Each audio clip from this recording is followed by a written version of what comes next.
Baru-baru ini, BT telah menitahkan agar ternakan babi tidak diadakan di negeri Selangor.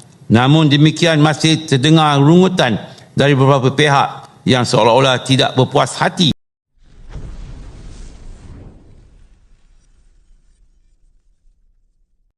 Sultan Selangor, Sultan Sharafuddin Idris Shah, menitahkan Ahli Dewan Undangan Negeri, Adun Seri Kembangan, Wong Siew Kee dan bekas Exco, Roni Liu Tian Kiu, untuk mengunjungi plak Monumen Rukun Negara di Dataran Selangor seminggu sekali bagi menghayati makna Rukun Negara.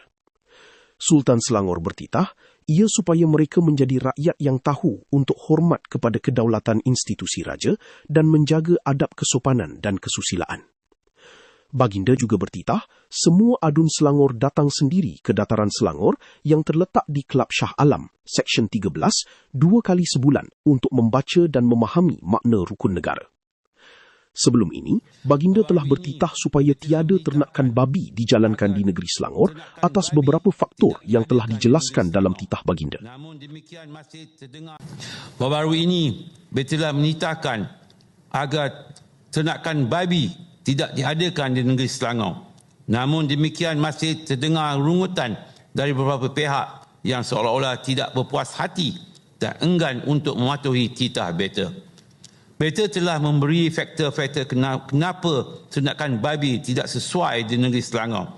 Antaranya faktor tanah yang tidak mencukupi dan ternakan babi diadakan di kawasan penempatan penduduk yang padat dengan umat Islam. Di samping itu, isu pencemaran sungai dan udara juga menjadi faktor kenapa ternakan babi di negeri Selangor tidak sesuai.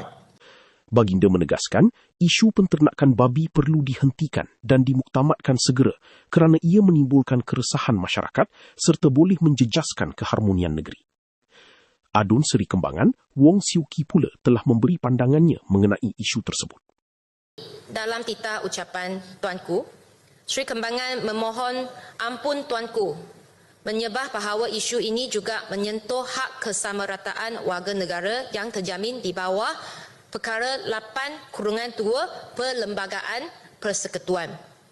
Penternakan babi tidak seharusnya dibezakan daripada penternakan haiwan yang lain. Risiko pencemaran, aspek kebersihan serta kesihatan dalam penternakan babi adalah sama seperti yang dihadapi oleh penternakan haiwan yang lain. Namun begitu, amat duka citanya, seperti yang dibangkitkan dalam titah ucapan Tuanku, isu penternakan babi telah dijadikan sebagai isu politik dan dimainkan oleh pelbagai pihak, termasuklah bekas ahli politik di luar sana.